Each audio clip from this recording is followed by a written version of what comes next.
ओम अतुलित बलधामं हेमशैलावदेहं धनुजवन कृशानं ज्ञानिनाम् अग्रगण्यं सकलगुणनिधानं वानराणां धीशं रघुपति प्रिय भक्तं वातजातं नमामि। नमस्कार, स्वागत है आपका आचार्य वाणी में। मैं आचार्य डॉक्टर विक्रमादित्य आपके साथ हूँ और आज हम बात करने जा रहे हैं मिथुन राशि वालों के लिए परिवर्तन का, ग्रहों का योगायोग किस प्रकार का बन रहा है। देखिए मिथुन राशि वालों, आपकी राशि जो है ना बुध की राशि है और बुध महाराज इन दिनों बड़े परिवर्तन के साथ जा रहे हैं और उनकी राशि में कभी बुध अस्त हो रहे हैं, कभी उदय हो रहे हैं, कभी मार्गी, कभी बहुत तेज आगे, कभी पीछे, इस प्रकार का योग बन रहा है। ये योग विशेष तौर पे बहुत व्यापक परिवर्तन का योग देता है। उसी दौरान मंगल भी परिवर्तन की तरफ जा रहे हैं। 26 अगस्त से लेकर 20 अक्टूबर तक मंगल आपकी लग्न में स्थित होते दिखाई दे रहे हैं और ऐसे में ये मंगल का परिवर्तन विशेष तौर पर आपके लिए बड़ा महत्वपूर्ण रहने वाला है। ऐसे में मंगल की जो स्थिति है बड़ी विचित्र है।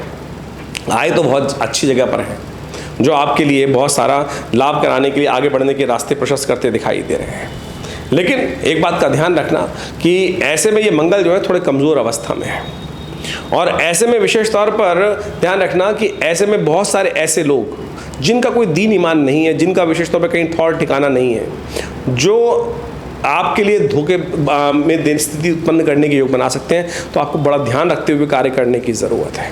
शनि भाग्य में बैठकर इस वक्त वक्री स्थिति में बैठे हुए हैं। भाग्य की चाल आपको थोड़ी सी कहीं ना कहीं परेशान ना कर दे, इस बात का ध्यान रखने की ज़रूरत है। जो भी कदम उठा रहे हैं, जो रास्ता है बड़ा स्लिपरी है, इस बात का ध्यान रखते हुए कार्य करने की ज़रूरत है, क्योंकि जब मिथुन में मंगल चलते हैं तो कहा जाता है अतिवृष्टिकारी होते हैं। वृष्टिकारी यानी थोड़ा बारिश अधिक करवाते हैं, वृष्टि अलग कराते हैं और वृष्टि जब होती है तो क्या होता है, थोड़ी फिसलन बढ़ जाती है। तो ऐसे में ध्यान रखते हुए कार्य करना पड़ेगा। मंगल उत्साह अत्यधिक कराते दिखाई दे रहे हैं, उत्साह वर्धन करते दिखाई दे रहे हैं और उत्साह के अंदर बृहस्पति, शनि इत्यादि की जो स्थिति है इस वक्त गोचर में समझें कि जो मिथुन लग्न या मिथुन राशि वालों के लिए थोड़ी सी बड़ी विचित्र दिखाई देती है। तो ऐसे में बड़ी सावधानी के साथ कार्य करने की ज़रूरत है। हल्के से फिसलावट के कारण से कहीं ना कहीं सम्मान पर कोई दाग लगने की स्थिति ना उत्पन्न कर दे, क्योंकि बाकी सब ग्रहों की स्थिति हम समझें गोचर के दृष्टिकोण से तो थोड़ा सा इस वक्त ऐसा चल रहा है कि सही समय पर सही बुद्धि साथ नहीं देगी। क्योंकि इस दिन गोचर के दृष्टिकोण से यदि समझा जाए तो बुध महाराज शनि सूर्य के साथ काफ़ी दिन तक अस्त रहेंगे, फिर उदय हो जाएंगे, फिर वक्री हो जाएंगे। तो जो ये सब चीज़ें ग्रहों का योगायोग बना रहा है, इस पूरे संपूर्ण इस जो परिवर्तन का जो प्रभाव का समय है मंगल का जो है 26 अगस्त से लेकर 20 अक्टूबर के बीच में, तो बाकी सारे ग्रहों का भी प्रभाव बड़ा विचित्र देखने को मिल रहा है। तो ऐसे में आपको विशेष तौर पर बड़ी सावधानी के साथ कार्य करने की ज़रूरत है और ऐसे में ध्यान रखने की ज़रूरत है, अपने परिवारजनों के स्वास्थ्य का भी ध्यान रखने की ज़रूरत है, भाइयों के स्वास्थ्य का ध्यान रखने की ज़रूरत है। मिथुन राशि वालों, जो ग्रहों का योगायोग देता है, थोड़ी सी हल्की सी ध्यान हटा और कहा था ना दुर्घटना घटी, तो वो स्थिति बन सकती है। ओवर एम्बिशियस होकर काम ना करें, इस बात का विशेष तौर पर ध्यान रखने की आपको ज़रूरत दिखाई देती है। और जैसा हमने कहा कि जो लोग अनरिलायबल हैं, जिनका पता ही नहीं है कि रहेंगे या नहीं रहेंगे, साथ चलेंगे नहीं चलेंगे, जिनका कोई ठौर नहीं ठिकाना नहीं, ऐसे लोगों, ऐसे जो खानाबदोश लोग हैं, उनके साथ बहुत ज़्यादा संबंध स्थापित करने से इस दौरान आपके ग्रह दिखाते हैं कि आप कहीं ना कहीं परेशानी में फंस सकते हैं। वो आपके लिए बहुत ज़्यादा शुभ नहीं रहेगा। मंगल का उपाय अच्छे से करने का प्रयास करें, क्योंकि मंगल इस दौरान जो है अगली राशि में जाकर नीच के हो जाएंगे। कर्क राशि में जाकर मंगल नीच के हो जाते हैं। उससे पहली राशि में तो नीचाभिलाषी ग्रह की स्थिति है, कमज़ोर स्थिति है, तो उसको पॉजिटिव करने के लिए मंगल का मंत्र जप नित्यपति करें, हनुमान चालीसा का पाठ नित्यपति करें, ये आपके लिए अच्छा रहेगा। और ऐसे में विशेष तौर पर एक काम और करने का प्रयास कीजिए। जब मंगल पड़े, हनुमान जी को चोला चढ़ा के आए, हनुमान जी के आगे पान का एक बीड़ा उपस्थित करके आ जाए, ये आपके लिए बड़ा अच्छा रहेगा। और एक बात और ध्यान रखेंगे तो वो बहुत ज़रूरी रहेगा, क्योंकि शनि व्यवहार लगातार अभी 15 नवंबर तक वक्री अवस्था में चलने हैं आपकी राशि के अनुसार से। तो हनुमान जी का स्तवन, हनुमान जी का पाठ, हनुमान जी का किसी प्रकार सुंदरकांड इत्यादि का पाठ करना आपके लिए बहुत ज़रूरी है। और देखिए ज्योतिष को इस प्रकार समझें कि ज्योतिष में ग्रहों की स्थिति कैसे बनी, उत्पत्ति कैसे हुई, ग्रह क्या प्रभाव करेगा, किस प्रकार से बना है, वो सारी की सारी कथाएं पौराणिक मत से निकल के आती हैं और हम अभी आपको सब चीज़ सिद्धांतिक तौर पर समझाने का प्रयास कर रहे हैं। ये नहीं है कि ज्योतिष में ऐसे ही कोई बता दिया। बहुत सारे लोग तो केवल ऊपर से, हम आपको यहाँ जो प्रभाव उत्पन्न करने की बात बता रहे हैं आपको, ये तो केवल गोचर के दृष्टिकोण से मंगल का प्रभाव देगा, लेकिन ओवरऑल बहुत सारे ग्रहों का परिवर्तन का योग है, वो सब कैसा रहेगा। तो उसके लिए अच्छा रहता है कि जन्मपत्री पूरी तरह समझी जाए, लेकिन गोचर का जो प्रभाव है इन दिनों थोड़ा सा जो रास्ता है वो स्लिपरी रहेगा आपके लिए। बहुत सावधानी के साथ चलने की ज़रूरत है, उपाय करते हुए चलने की ज़रूरत है। मंगल के मंत्र का जप करते हुए कार्य करेंगे तो आपके लिए अच्छे योग बनेंगे। और समझें किस प्रकार से क्या स्थिति बन रही है, कौन से उपाय आपके लिए अच्छे हैं, वो सब बताते हैं आपको, समझ लें। देखिए, इस प्रकार से ज्योतिष के अंतर्गत जो विभिन्न गणनाओं के माध्यम से निष्कर्ष निकलता है, यानी ग्रह की अवस्था को समझते हुए उसकी जो स्थिति समझ में आती है, उसके अनुसार से, ज्योतिष शास्त्र के अनुसार से, पुराणिक काल के अनुसार से, पौराणिक मतों के अनुसार से, वैदिक मतों के अनुसार से अनेक उपाय शास्त्र में बताए गए हैं। मंगल को ठीक करने के लिए, मंगल के शांत को, उपद्रव को शांत करने के लिए शास्त्र में वैसे तो अनेक उपाय हैं, लेकिन सबसे श्रेष्ठ जो है वो हनुमान जी का स्तवन है। हनुमान जी का स्तवन, हनुमान जी का पाठ करना, क्योंकि मंगल को जन्मे मंगल ही करते, मंगलमय भगवान हनुमान जी महाराज हमेशा कष्ट का निवारण करने वाले हैं। और मंगल का दिन उनके लिए विशेष तौर पर समस्त प्रकार से शुभ कहा गया है। और मंगल के मंत्र का भी जप कर सकते हैं, हनुमान चालीसा का पाठ कर सकते हैं। हनुमान जी की तो अनेक साधनाएं हैं, उन सबको करके मंगल के तमाम दुष्प्रभावों को ठीक करने के लिए अनेक उपाय शास्त्र में वर्णित हैं। ज्योतिष के दृष्टिकोण से भी समझना चाहिए कि मंगल है कौन। मंगल वास्तविक तौर पर वीरभद्र कहे गए हैं।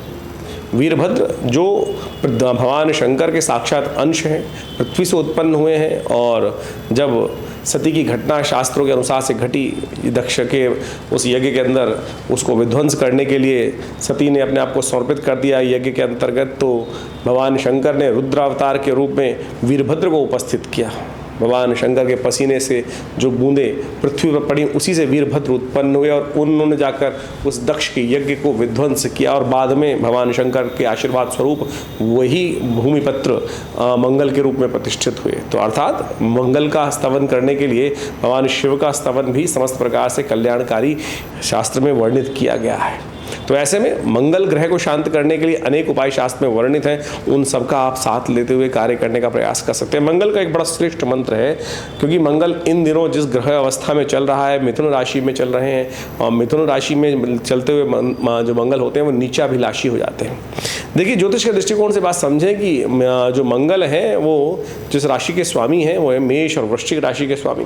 मकर पे जाके मंगल उच्च के हो जाते हैं और कर्क पे जाकर मंगल नीच के हो जाते हैं। जिस प्रकार से कहा जाता है कि ग्रह जिस राशि पर उच्च का होता है उससे एक पहले राशि जो होती है वो उच्चाभिलाषी ग्रह माना जाता है। और कहा जाता है कि उच्च से होने से ज़्यादा ताकतवर ग्रह उच्चाभिलाषी ग्रह होता है।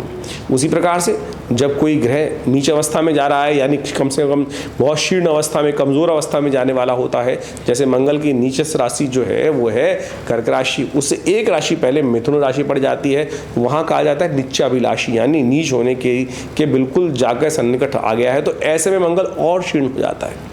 ऐसे में आपकी राशि के अनुसार से आपको समझा आपने कि क्या कुछ प्रभाव उत्पन्न हो रहा है, तो मंगल को शक्ति आप उसका ऐसा प्रभाव उत्पन्न करने का प्रयास करें जिससे कि मंगल का नेगेटिव प्रभाव समाप्त हो जाए और पॉजिटिव प्रभाव आरंभ हो जाए।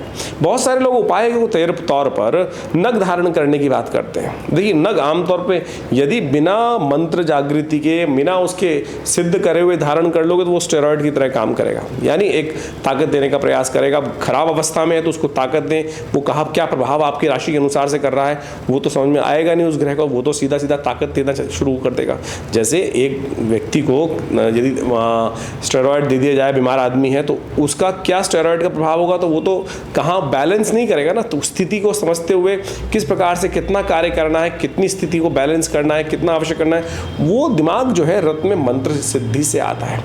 तो मंत्र सिद्ध करे बिना यदि यंत्र को धारण कर लें, नग को धारण कर लेंगे, तो फिर उसका प्रभाव पॉजिटिव नहीं होगा, कहीं ना कहीं नेगेटिव भी हो सकता है। तो सबसे श्रेष्ठ कार्य है मंत्र जप करना, दान करना, जो और मंत्र जप करके, जैसे मंगल का मंत्र है ओम क्रांग क्रीं क्रोंग स भौमाय नमः, इसका जप कर सकते हैं। हनुमान जी को चोला चढ़ा सकते हैं। सबसे श्रेष्ठ जो उपाय है, सरलतम उपाय है, हनुमान जी को चोला चढ़ाएं। और उसके साथ साथ भगवान शिव का, क्योंकि साक्षात शिवंशी हैं वीरभद्र जो हैं, तो उनका भी आप स्तवन कर सकते हैं, शिव का ध्यान, शिव का मंत्र कर सकते हैं। और सबसे अच्छा रहेगा गुड़ के, गन्ने के रस से यदि मंगलवार के दिन भगवान शंकर का रुद्राभिषेक कर लिया जाए। ओम त्र्यंबकम यजामहे सुगंधिम पुष्टिवर्धनम उर्वारुकमिव बंधनान् मृत्योर्मुक्षीयमामृतात्, इस मंत्र का जप करते हुए भगवान शंकर का अभिषेक करना भी ये मंगल को की नेगेटिव प्रभाव को ठीक करने वाला उपाय रहेगा, सरलतम उपाय हम आज इस कार्यक्रम के माध्यम से आपके समक्ष रखना चाहते हैं, शास्त्र मत से रखना चाहते हैं। ज्योतिष एक वास्तविक तौर पे वेद का अंश है और वेद के अनुसार ही, अध्यात्म के अनुसार ही उन सब समस्त उपायों को करने का प्रयास करना चाहिए। आज एक बड़ी अलग सी स्थिति बन गई है कि जिस प्रकार से लोग ना तो शास्त्र को समझते हैं और ना ही पुराण इत्यादि का अध्ययन करते हैं, ना ही उनका अध्ययन उस प्रकार का है, लेकिन टोटकों में फंस जाते हैं और अनेक प्रकार के उल्टे सीधे टोटके, कोई लाल किताब, कोई पीली किताब, कोई नीली किताब या कुछ और स्थिति को समझकर जिस प्रकार से उपाय बताने का प्रयास करते हैं, और वो उन पुस्तकों से, मैंने उन सब किताब पुस्तकों का, लाल किताब का सुंदर अध्ययन किया, समझा। मेरे पिताश्री आचार्य श्री केशव देव जी महाराज के सानिध्य में रहकर मुझसे सब चीज़ों को सीखने का अवसर मिला। तो हमारे यहाँ तो 1970 के दशक में ही उस लाल किताब का पदार्पण हो गया, तब से बाल्यकाल से ही, यानी मैंने जब 5 साल का था तब से ही उसका अध्ययन शुरू किया, समझा। जो उपाय आज तथाकथित तौर पर किस प्रकार से नाम बताए जाते हैं वो बिल्कुल उनसे कोई रिलेटेड नहीं है। तो आप समझें, शास्त्र वर्णित उपाय या कहीं भी किसी भी ग्रंथ से उपाय वर्णित, तो उनको समझते हुए कार्य करने का प्रयास करेंगे तो अच्छा रहेगा। तो हमने अब इस कार्यक्रम के माध्यम से आपके समक्ष जो आपके ग्रह को ठीक रखने के लिए जो उपाय बताए हैं उनको आप सीधी तरह से करने का प्रयास करोगे तो देखिएगा परिवर्तन के योग बहुत अच्छा रहेगा और मन भी शांत होगा। आप समझे कि आप भगवान का रुद्राभिषेक करके आए, हनुमान चालीसा का पाठ कर ले, आपके हाथ से तो कुछ गया नहीं, आपके मन में भी भाव आया, पवित्र आया, परमात्मा का सानिध्य मिला। एक इसका सुपर नेचुरल प्रभाव भी तो है, परमात्मा की शक्ति का के साथ आप जुड़े, थोड़ी देर अध्यात्म का ध्यान किया, और उसके बाद नहीं तो क्या होगा, कोई कुछ और करा रहा है, कोई आपके नग ही बेच दिया किसी ने आपको, आपसे पैसे ले लिए, और उसके बाद उस नग ने पता नहीं जेन्युइन है नहीं है, कल्चर्ड है क्या है, किस प्रकार की स्थिति है, यानी रंग के लकड़ी दे दी है, क्या कर दिया है। तो ये बड़ी विचित्र स्थिति बन गई है। तो आप ज्योतिष को सरल रूप में समझने का प्रयास करें। हमने इस कार्यक्रम के माध्यम से आपके समक्ष वो सरल विशेष तौर पर उपाय रखने का प्रयास किया है। तो आप इसके माध्यम से सबसे श्रेष्ठ है मंत्र जप, ओम क्रांग क्रीं क्रौं स भौमाय नमः। हो सके तो सबसे बढ़िया और के काम करें, हम इस मंत्र से यज्ञ कर लें। हमारे विवेकानंद योग आश्रम में नित्य प्रति करीब 8 घंटे यज्ञ होता है। रविवार को समस्त नवग्रहों की शांति के लिए नवग्रहों के विभिन्न मंत्रों के द्वारा एक सुंदर यज्ञ का कार्यक्रम रखा जाता है, जो चलता है सुबह करीब 8:30 बजे से लेकर 10 बजे के मध्य में। तो आप सब बिना किसी शुल्क के, जी हाँ कोई शुल्क नहीं लिया जाता, आप सब उस आश्रम में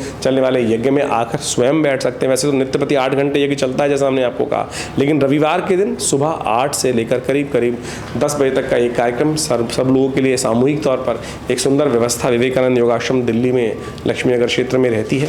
आप स्वयं आकर उस यज्ञ में विराजित हो सकते हैं, यज्ञ में आहुति दे सकते हैं। और यज्ञ की आहुति, शास्त्र कहता है यज्ञो वही श्रेष्ठतम कर्म, ये संसार का सबसे श्रेष्ठ कर्म है। देखिए आपने किस दान दिया, मैं दान की बात तो बहुत हम बोलते हैं, लेकिन दान भी विशेष तौर पर सोच समझ के देने का प्रयास करना चाहिए। आपने दान किया किसी व्यक्ति को, कहीं उसने उसका गलत उपयोग कर लिया तो आपने भी नहीं सोचे समझे दिया, तो हम जो आहुति दे रहे हैं वो साक्षात परमात्मा को दे रहे हैं और वो उससे श्रेष्ठ नहीं हो सकता। वही उनके अधिकारी हैं जो आपने यज्ञ हविष्य लेकर, आहुति लेकर, घी लेकर, विभिन्न सामग्री इत्यादि लेकर उस मंत्र का जप करते हो, ओम क्रांग क्रीं क्रौं स भौमाय स्वाहा, इस मंत्र से आहुति प्रदान करी अग्नि को। और वो अग्नि स्वाहा के साथ साथ उस आहुति को लेकर, स्वाहा जो है अग्निदेव की भार्या है, उस देवता तक उस मंत्र की आहुति को पहुँचा देती है और आपको सीधा उसका प्रभाव लाभ मिलता है। ये शास्त्र का विधान है, इसको हमको समझना चाहिए। इसीलिए कहा गया है कि यज्ञ सबसे श्रेष्ठ है।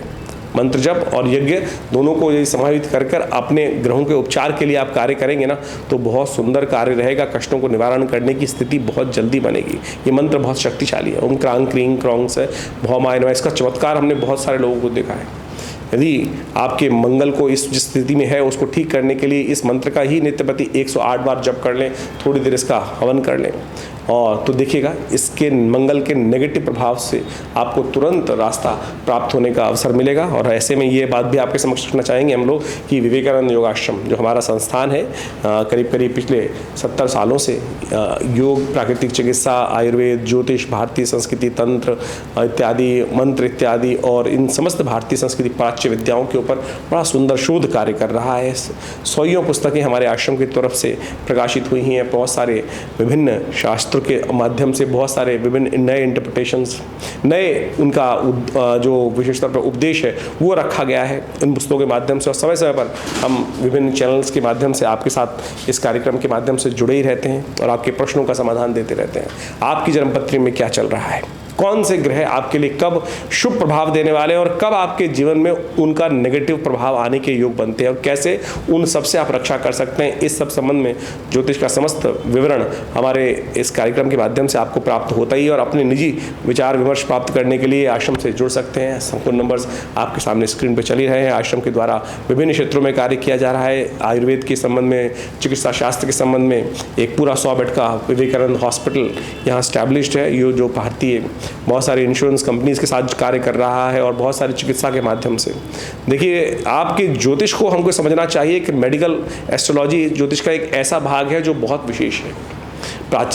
जो प्राचीन काल के अंदर आयुर्वेद को साथ साथ ज्योतिष को जोड़ा गया था और वहाँ कहा गया, समझा गया कि किस ग्रह के प्रभाव से कौन सी बीमारी कब हो रही है और कैसे मंत्र जप कर कर हम उस बीमारी को ठीक कर सकते हैं। जैसे एग्जाम्पल लें आप, महामृत्युंजय मंत्र है।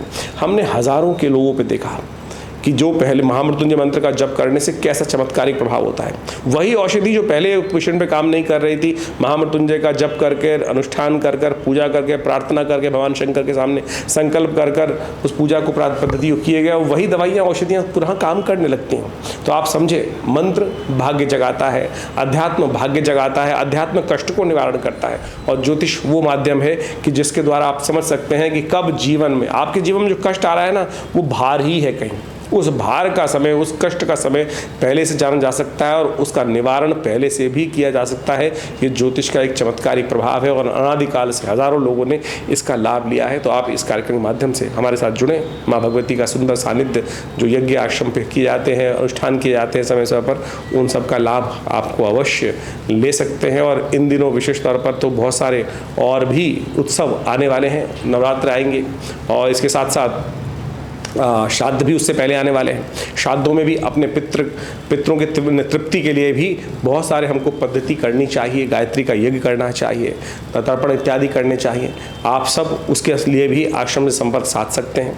आश्रम में जिससे गायत्री का यज्ञ करवा कर अपने पितरों की आत्म शांति के लिए सुंदर कार्य अवश्य करना चाहिए। आप सब लोगों को अपने पितरों के निमित्त, जिनके कारण से हम इस जीवन में हैं, आज बहुत सारे लोग तो श्राद्ध भी सही से नहीं करते हैं। बड़ी विचित्र स्थिति है।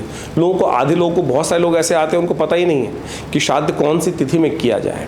यदि ऐसी भी कोई समस्या है तो चिंता ना करें, हमारे आश्रम पर जो फ़ोन नंबर्स दिए गए उनमें आप संपर्क साध कर अपने समस्त प्रश्नों का निदान पा सकते हैं।